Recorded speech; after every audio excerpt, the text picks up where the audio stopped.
what's going on, a lot going on.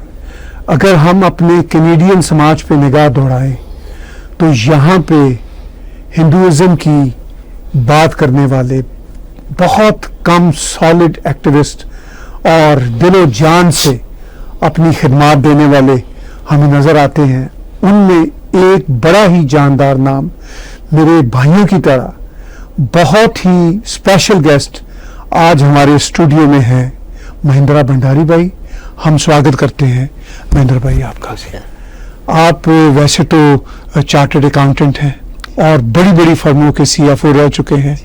Billions plus की worth की कंपनियों को चलाना कोई आसान काम नहीं, तो आपको वो भी एक्सपीरियंस रहा, मगर उससे ज़्यादा एक्सपीरियंस जो कैनेडियन नेशनल हिंदू कॉन्फ्रेंस के सिलसिले में रहा और वीएचपी कनाडा, यानी बहुत ही बढ़िया इदारा जो हमारे हिंदुइज्म की पहचान है।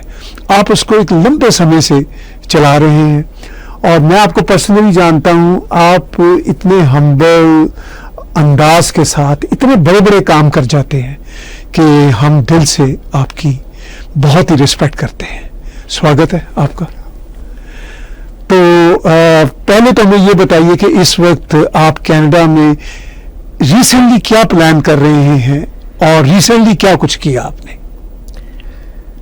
एक्चुअली जय श्री राम, मैं कुछ प्लान करता नहीं, जो आदेश हो जाता है उसको कर लेते हैं। वो आदेश आप जैसे भाई लोग वही आदेश देते हैं या वहीं से इंस्पिरेशन मिलती है।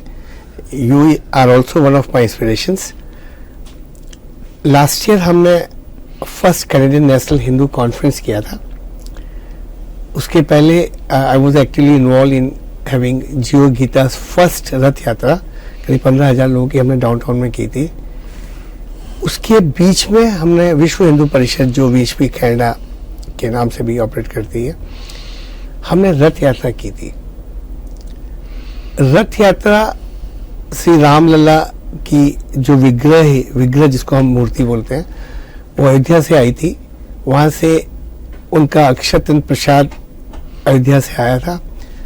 तो हमने ये प्लान किया था कि हिंदू कम्युनिटी को कनेक्ट करने के लिए कुछ हम ऐसा करें कि हमारे इमोशंस भी उसमें रहें और प्लस हमें पूरी हिंदू कम्युनिटी में एक जागृति की भावना जागृत करने में हमको मौका मिले। तो वो यात्रा हमने मार्च 23 में आरंभ की थी और मार्च 24 में आरंभ की थी।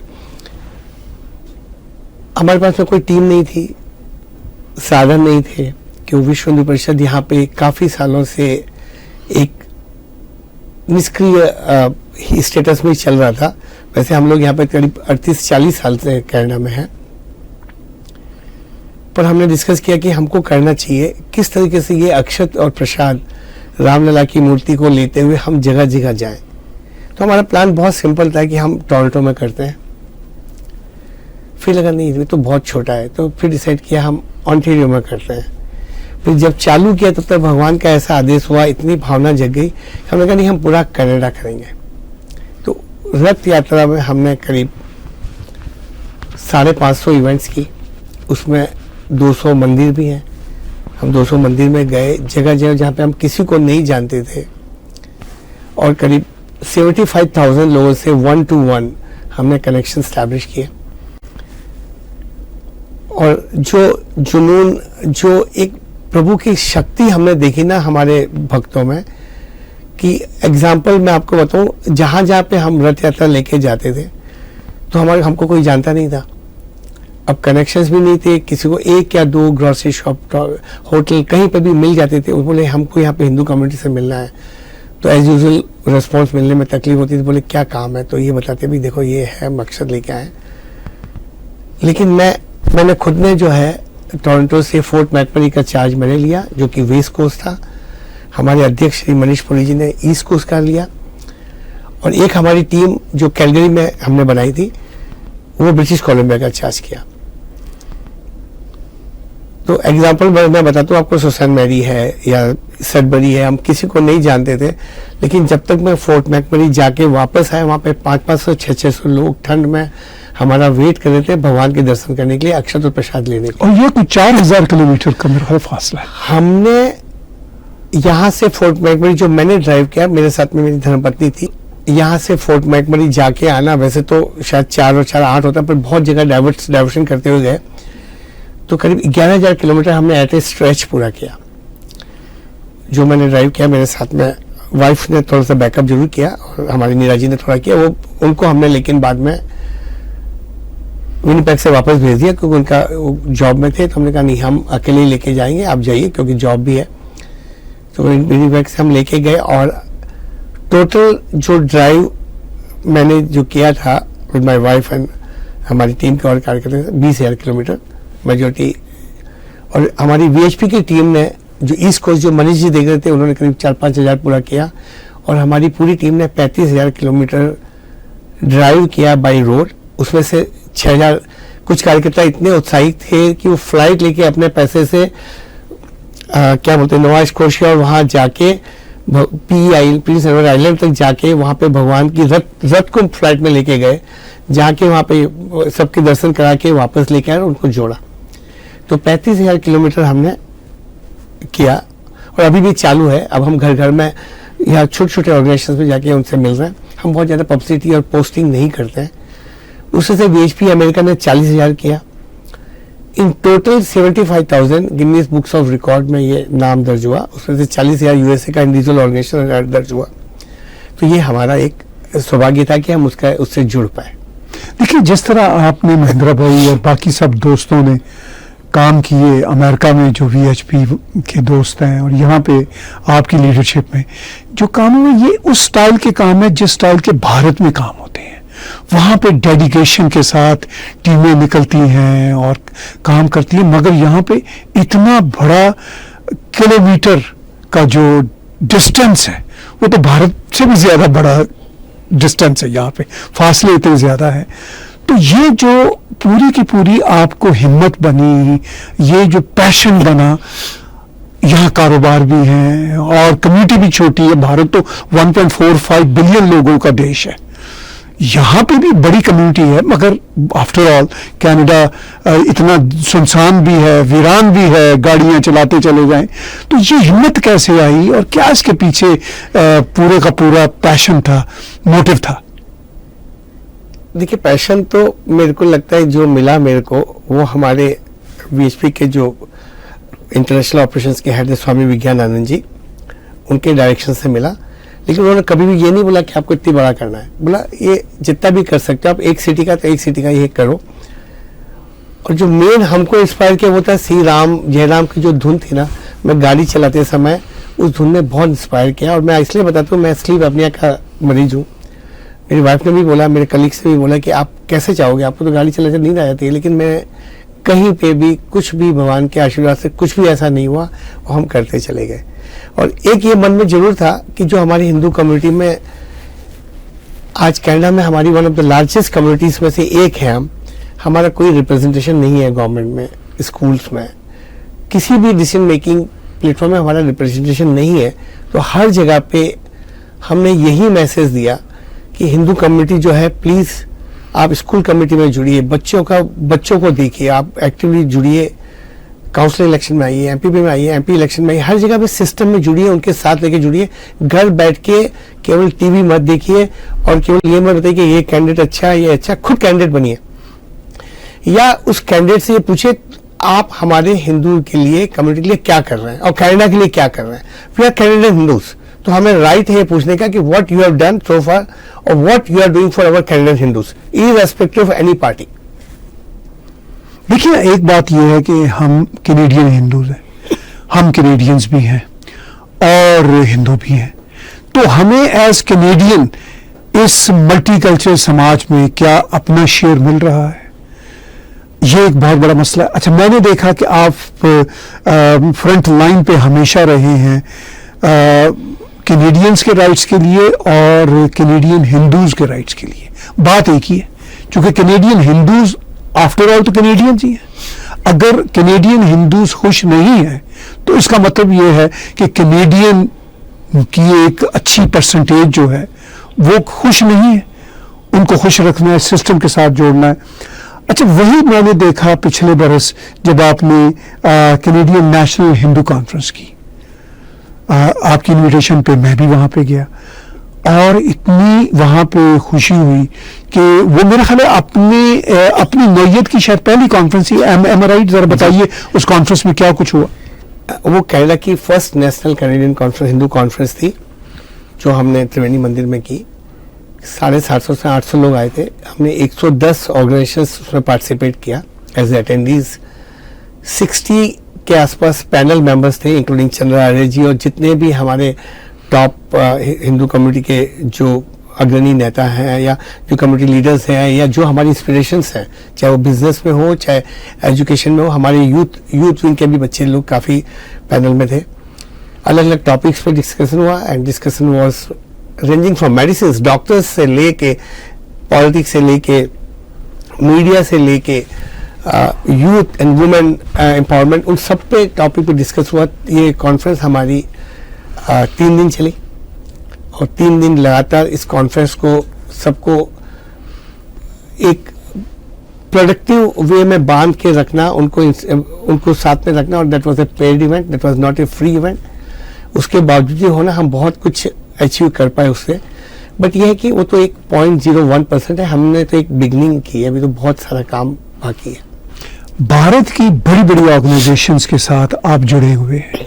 अभी आप ऑलमोस्ट 2 मंथ्स भारत रह के आए, ऑटवा में भी काम कर रहे हैं और भारत की बहुत बड़ी बल्कि 2 बड़ी ऑर्गेनाइजेशंस के साथ आप काम कर रहे हैं, जैसे Hindu organisation and temple association, होता के नाम से जाने जाते हैं, वर्ल्ड हिंदू इकोनॉमिक फोरम, फिर VHP जैसी बड़ी ऑर्गेनाइजेशन कि कनाडा में आप करता धरता है VHP के आप जनरल सेक्रेटरी हैं यहाँ कनाडा में।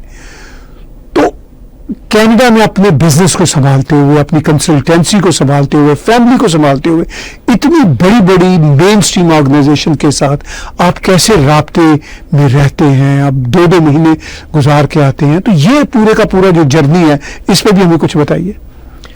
मैं एक तो VHP का करता धरता नहीं हूँ, मतलब सिर्फ कनाडा की हद तक। हम तो आज है और हमको बहुत जल्दी पास ऑन करके आगे निकलना है ताकि ऑर्गेनाइजेशन चलती रहे, हमारा मूवमेंट चलता रहे, हमारा जो हिंदू धर्म की सेवा का जो कार्य है वो चलता रहे। काम प्रायोरिटी देने की बात है। आज ये प्रायोरिटी, इसके पहले जियो गीता का हमने जब किया था तो उसमें वो प्रायोरिटी थी, तो हमको उस समय नेचुरली आप जब तक डेडिकेशन और पूरा टाइम नहीं देंगे तो उसको सक्सेसफुल नहीं बना सकते। गीता सम्मेलन 15,000 लोगों का इतना बड़ा हम कर पाए क्योंकि मेरे जैसे बहुत सारे कार्यकर्ता जुड़े हुए थे, उन्होंने लगान लिया। ये रथ यात्रा हमने 35,000 किलोमीटर कर पाए क्योंकि हमारे कार्यकर्ता बाद में जुड़ते चले गए और वो करते चले गए।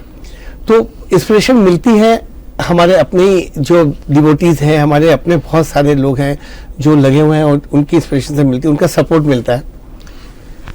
कॉन्फ्रेंस में जब हमने सोचा था 200 लोगों की कॉन्फ्रेंस करेंगे क्योंकि 3 दिन की कॉन्फ्रेंस और 750 लोग का पूरा हॉल भरा हुआ 3 दिन तक चलना, and people were ranging from even political लोग को हम कम इनवाइट करते हैं, but we invited few because as a part of decorum की भी हम उस सिटी में हैं। बट हमारे हिंदू कम्युनिटी के सब बड़े लोग आए, उन्होंने अपने अपने ज्ञान को हमारे साथ शेयर किया, तो वो एक इंस्पिरेशन थी और बस काम होता चला जाता है। जैसे मैं वो बात अभी कर रहा था वर्ल्ड हिंदू इकोनॉमिक फोरम की, अब उनके वो इतना बड़ा फोरम है, इतनी बड़ी ऑर्गेनाइजेशन है, अब उनके एजेंडा को भी आप यहाँ पे इंट्रोड्यूस कर रहे हैं, थोड़ा सा वो भी बताइए। देखिए, वर्ल्ड हिंदू इकोनॉमिक फोरम जो है that is only global world wide Hindu business and professional forum. Country specific तो काफी है, राइट, जगह जगह पे। ये आज करीब 80 कंट्रीज में है। मैंने उनकी कॉन्फ्रेंस बैंकॉक में अटेंड की थी, हमारे चंद्रा आर्य जी भी गए थे वहाँ पे, he attended, he was also one of the panel members there. हम तो एज ए कार्यकर्ता गए थे। फिर अभी मैंने बॉम्बे में अटेंड की है। ये हिंदू इकोनॉमिक फोरम जो है, जो हम अभी कनाडा में हमारा 5th चैप्टर लॉन्च हुआ है, वर्ल्ड का पहला 5वां चैप्टर या 6ठा चैप्टर अब कनाडा में लॉन्च हुआ। अप्रूवल मिल गई बिकॉज हमारे काम को उनको अच्छा लगा और उन्होंने अप्रूव किया। मैं ये 3 दिन की कॉन्फ्रेंस अभी बॉम्बे में अटेंड की है। आपको मैं क्या बताऊं, जिस लेवल की इंटेलेक्चुअल बिजनेस नेटवर्किंग वर्किंग वहां पे होती है, जिस लेवल का इन्वेस्टमेंट से लेके joint venture capitalist, even launch pad में उन्होंने स्टार्टअप्स, यंग बच्चों के स्टार्टअप्स को वहां पे बकायदा, जैसे मैंने देखा कि वो अपना प्रोजेक्ट वहां पे प्रेजेंट कर रहे हैं और लोग बायर्स वहां पे जो इन्वेस्टर्स है वो हाथ हाथ बाई कर रहे हैं। 100% बाई आउट नहीं हुए थे, 80% फिर भी बाई आउट हो गए थे, 20% क्योंकि प्रोजेक्ट अच्छे नहीं रहे होंगे या उनको पसंद नहीं आए होंगे। बट जिस लेवल का ये फोरम है, मैं आपको बताऊं मेरा पर्सनल, जब हिंदू इकोनॉमिक फोरम कनाडा को लॉन्च करने के लिए मेरे को बुलाया गया था वहां पे, एज ए सॉफ्ट लॉन्च था। उसमें आप टॉप बिजनेसमैन बोले जो वहां प्रेजेंट थे, सज्जन जिंदल जी, वो मेरे कनाडा हिंदू इकोनॉमिक फोरम के फ्लायर को लेके वो एज ए वहां पे प्रमोट कर रहे हैं। इवन श्री सीमेंट के बांगर जी, इवन जैन इरिगेशन के अभिनंदन लोढ़ा, मिस्टर लोढ़ा बिल्डर्स वाले, ये तो बिजनेस साइड में हो गया। और बहुत सारे बिजनेसमैन, वो कनाडा हिंदू इकोनॉमिक फोरम को लॉन्च करने वो लोग वहां पे आए थे अटेंड करने, या पैसा ये देखने के कौन इन्वेस्टर है, कहाँ पे करना। तो उन्होंने काफी इंटरेस्ट दिखाया कनाडा, तो बोला we want to. Same political side में नितिन गडकरी जी से ले लो, देवेंद्र फडणवीस जी, अपने पीयूष गोयल जी, इवन अपने सीएम के प्रेसिडेंट मोहन जी, वो इवन उनके साथ तो ये था कि क्योंकि मैं सेल्फी वगैरह में एक्सपर्ट नहीं हूं, तो मैंने कहा कि इतनी पिक्चरें हमारी खींची जा रही है कनाडा इकोनॉमी, मेरे पास कोई पिक्चर नहीं है। तो मैंने, क्योंकि फोटोग्राफर थे, मैंने वो सीएम जो एमपी के थे वो मेरे साथ में थे, तो फोटो खिंचवा रहे थे और मेरा कनाडा हिंदू इकोनॉमिक फोरम का ब्रोशर लेके ही वाज प्रमोटिंग।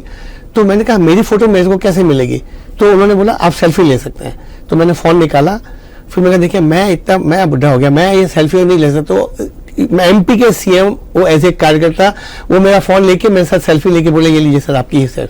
मतलब जिस तरह का वहां पे जो नेटवर्किंग होती है ना, नहीं तो हमको महीनों लग जाते हैं किसी चीफ मिनिस्टर के दर्शन करने के लिए। वहां पे चीफ मिनिस्टर सेल्फी ले रहे हैं कनाडा हिंदू इकोनॉमिक फोरम को लॉन्च करने के लिए, या सज्जन जिंदल जो आज 50 बिलियन के मालिक हैं, वो कनाडा हिंदू इकोनॉमिक फोरम को लॉन्च करते, वो नेटवर्किंग है। वहां पे इन्वेस्टमेंट, वहां पे केवल पार्टी नहीं होती है, गाला नहीं होता है ये चीज मैंने बहुत सारे बिजनेस सेमिनार, कॉन्फ्रेंस, गाला, मैं खुद काफी चैम्बर्स का मेंबर हूं, वहां पे मैंने देखा वो रियल है। जैसे स्टार्टअप्स को आप, मतलब वहां पे प्रोजेक्ट्स देखो आप, वो एक एक गांव में क्या क्या प्रोजेक्ट हो रहे हैं वो लॉन्च कर रहे हैं और इन्वेस्टर लोग वहां खरीद रहे हैं। तो मैंने सोचा क्यों नहीं मैं कनाडा में ये कर सकता हूं। तो हमने अप्रूवल ली, हमको अप्रूवल मिल गई और लकीली जो है वो यहाँ पे लॉन्च हो रहा है। तो वो अभी हम, बहुत बड़ी खबर है जी, बहुत बड़ी खबर है। तो क्या आप उसी तरह स्टार्टअप को और जो बिजनेस की, देखिए हमारी हिंदू कम्युनिटी के बहुत सारे चैम्बर ऑफ कॉमर्स हैं, सब अच्छा काम कर रहे हैं, लेकिन मुझे अभी भी फील होता है कि हमें ऐसी जरूरत है कि वो कनाडा के साथ हमारी यूथ की जो जनरेशन है उनको बिजनेस एंटरप्रेन्योरशिप में लेकर आए।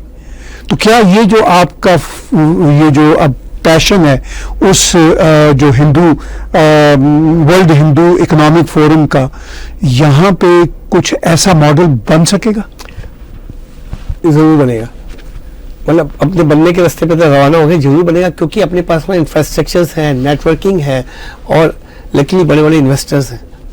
यहाँ पे भी मेरे को काफ़ी हिंदू बिजनेस कम्युनिटी का बहुत सपोर्ट मिला, इवन कॉन्फ्रेंस के लिए भी। और आई एम वेरी होपफुल, मतलब होपफुली आई एम 100% सर्टेन कि होगा ही, क्योंकि जो वर्ल्ड हिंदू इकोनॉमिक फोरम की कॉन्फ्रेंस अगले दिसंबर में 26 में हो रही है, मैं आपको जैसे एग्जांपल देता हूँ, इंडिया की वन ऑफ द आर्ट की एक बहुत अच्छी जो कॉन्फ्रेंस सेंटर है वो है जियो बॉम्बे में, बहुत उसको बुक कर लिया गया है। उसमें 4000 की कैपेसिटी है, ऑलमोस्ट फुल हो रही है। उसकी रजिस्ट्रेशन फीस है 29,000 या 30,000 rupees, and it is getting sold out. जो ये वाली इवेंट मैंने मुंबई में अटेंड की थी, just to register for a company to participate in that forum, ये तो इवेंट हो रही थी, उसमें रजिस्ट्रेशन के लिए भी उनका क्राइटेरिया थे कि लार्ज कंपनी के लिए आपके 1000 करोड़ यानी ऑलमोस्ट आपका $75 मिलियन से ऊपर की, आपकी $150 मिलियन से ऊपर आपकी टर्नओवर होनी चाहिए, otherwise you are not eligible to even participate as a attendance. उसके बाद में 15,000 की रजिस्ट्रेशन फीस है। तो अगर वहां पे ऐसा कुछ लोगों ने देखा होगा और देख रहे हैं बिजनेसमैन या जो हमारे प्रोफेशनल्स हैं, तो वो आ रहे हैं। अगले साल उन्होंने रजिस्ट्रेशन फीस 30,000 कर दी है। उसकी स्पॉन्सरशिप जो है विच इज 3 करोड़ रुपया, which is almost in my opinion it is more than $500,000। जी बिल्कुल बिल्कुल, $500,000 वो सोल्ड आउट हो गई है। उसमें पिरामल्स, अंबानीज और मफतलाल, सब बड़े बड़े बिजनेसमैन उसकी ऑर्गेनाइजिंग कमेटी में है। तो मैं ये चाहूंगा यहाँ के बिजनेसमैन, अभी Canada Hindu economic forum launch हो रहा है, उससे जुड़े, उसकी कमिटीज में जाके एक्टिवली जुड़े एंड दे मैनेज, बिकॉज हमारा काम मैनेज करना नहीं, हमारा काम तो एक प्लेटफॉर्म बना के सबको इन्वॉल्व करना है and they have to manage and they will manage and they will do it. Youngsters को मैं ये चाहूंगा कि वो आके जुड़े, if they have ideas, if they want to become entrepreneurs, चाहे वो एआई में क्या कॉन्फ्रेंस उसमें हुई है, एआई चैप्टर्स और बिजनेस इंटेलिजेंस चैप्टर्स वगैरह में मैं देखता रह गया। तो this is what our youth need, such networking and such this thing. So I would say कि they would definitely get this platform here very soon. जून में हम लॉन्च कर रहे हैं, ऑटो में लॉन्च कर रहे हैं। बहुत बढ़िया। तो देखिए महेंद्र भाई, जब भी आपके साथ बैठते हैं बहुत सारी इंफॉर्मेशन मिलती है, बहुत सारा हमें पैशन मिलता है और एक तरह की वो ड्रिवन फोर्सेस जो हैं वो मिलती हैं। आज के पॉडकास्ट को कंक्लूड करते हुए हमारे व्यूअर्स को ये बताइए कि अब आप से कैसे व्यूज जुड़ सकते हैं, कैसे आपके अगले प्लान हैं, क्या प्लान है और उन प्लान में आपको कितनी इन्वॉल्वमेंट कम्युनिटी की चाहिए और किस तरह कम्युनिटी आपसे रब्ता करे। देखिए हमारी vhpcanada.ca वेबसाइट है, जो कि जहाँ पे कॉन्फ्रेंस की इंफॉर्मेशन बहुत जल्दी अपलोड होगी, अभी वो बन रही है, थोड़ी और उसको रिविनेट कर रहे हैं, बट अभी वो info@vhpcanada.ca से कर सकते हैं। VHP कैनेडा की ईमेल है हमारी, उसके थ्रू कर सकते हैं। अब ये देखिए, जब हमने पहली कॉन्फ्रेंस की थी तो श्री श्री रवि शंकर जी, हमारे सदगुरु जी, ईशा फाउंडेशन के, इवन चिन्मय मिशन के हेड स्वामी नित्यानंद जी, सब ने वीडियो मैसेज स्पेसिफिक बना के भेजा इसके विशेष के लिए। और स्वामी विज्ञानंद जी तो खैर है ही। यहाँ पे बैप्स के जो हमारे गुण सागर जी हैं, VOIO के जो हेड हैं जो इंडिया में है, सब ने एक्चुअली पार्टिसिपेट करके पूरा सपोर्ट किया इस कॉन्फ्रेंस को। और मैं पूरी उम्मीद करता हूँ कि ऑटवा में जो 6-7 जून को हो रही है, that is going to be super success. Ottawa छोटी सिटी है, डेफिनेटली वहाँ का नेटवर्क भी कम है, तो हम फिर भी हम चाहेंगे ऑटवा की कम्युनिटी में इसलिए कॉन्फ्रेंस लेके आए कि वहाँ की बिजनेस कम्युनिटी, वहाँ की जो हिंदू डिवोटीज हैं उनको सबको करें और वो ऐड हो। बहुत बहुत धन्यवाद, आपने समय दिया महेंद्र भाई। और ये वो बातें हम आने वाले दिनों में आपसे मुसलसल करते रहेंगे, आपका समय चुराते रहेंगे, क्योंकि जब तक आप हमारे पास नहीं आएंगे हम आपका पैगाम आगे हम नहीं बढ़ा पाएंगे। और आप बिजी बहुत रहते हैं, मुझे पता है, लेकिन हमें आपका समय चाहिए। किसी तरह से भी हम आपके साथ जुड़ते रहेंगे। कोई खास मैसेज हो जिसको आप मिस कर रहे हैं वो जरूर दीजिए। बस मैं यही चाहूंगा, ऑटवा कम्युनिटी के लिए स्पेसिफिक मैसेज है अभी तो, कि वहाँ पे जितने भी हिंदू ऑर्गेनाइजेशंस हैं, टेम्पल्स हैं, जो हमारे यूथ हैं और जो भी सीनियर कार्यकर्ता हैं, सब इस कॉन्फ्रेंस से जुड़े और जुड़ के जितना पार्टिसिपेट कर सकते हैं। कभी कभी जरूरी नहीं होता है कि आपको खुद करना होता है, कभी कभी सपोर्ट भी बहुत चाहिए होता है, तो वो सपोर्ट करें और इस कॉन्फ्रेंस में आके जुड़े। देखिए क्या चीज़ है, देखिए world Hindu economic forum Canada क्या है, कहाँ पे आपको आपकी नेक्स्ट जनरेशन में ये सपोर्ट कर सकती है और ओवरऑल हमारी हिंदू कम्युनिटी को कनाडा में एक फॉर्मिडेबल और बहुत प्रोमिनेंट कम्युनिटी के रूप में प्रेजेंट कर सकती है। जय श्री राम। जय श्री राम। नमस्कार, जय कनाडा। बहुत बहुत धन्यवाद व्यूअर्स, आपने बातचीत सुनी महेंद्र भंडारी भाई की। बहुत ही सेल्फलेस, जेनरस और हम्बल इंसान है। मैं इनको कई सालों से जानता हूँ, दिल से कदर करता हूँ। हम अपने इस पॉडकास्ट के दौरान भी कुछ पिक्चर्स आपको दिखाते रहे और इस पॉडकास्ट के आखिर में कुछ मैसेज भी आपको दिखाएंगे, जिससे आपको अंदाज़ा होगा कि जो इन्होंने पिछले साल कैनेडियन नेशनल हिंदू कॉन्फ्रेंस करवाई थी, उसके कॉन्टेक्स्ट में कितनी बड़ी बड़ी हस्तियों ने मैसेज भी दिए। और जो इन्फॉर्मेशन दी हैं महेंद्र भाई ने, हम स्क्रीन पे इनकी वेबसाइट का भी दे रहे हैं एड्रेस, एज वेल एज इनका कॉन्टैक्ट नंबर भी और इनका ईमेल भी, ताकि आप इनसे रब्ता कीजिए। ये बहुत सेल्फलेस और हम्बल हस्ती हैं। आप भी इनके साथ जुड़िए, क्योंकि ये जो हमारे धर्मा का एक पूरे का पूरा जर्नी है कनाडा में, उसमें लीडिंग रोल है हमारे महेंद्र भाई का। और आप इनके लीडिंग रोल के साथ जुड़िए ताकि ये सफ़र आगे को चलता रहे। बहुत बहुत धन्यवाद आज की बातचीत देखने और सुनने का।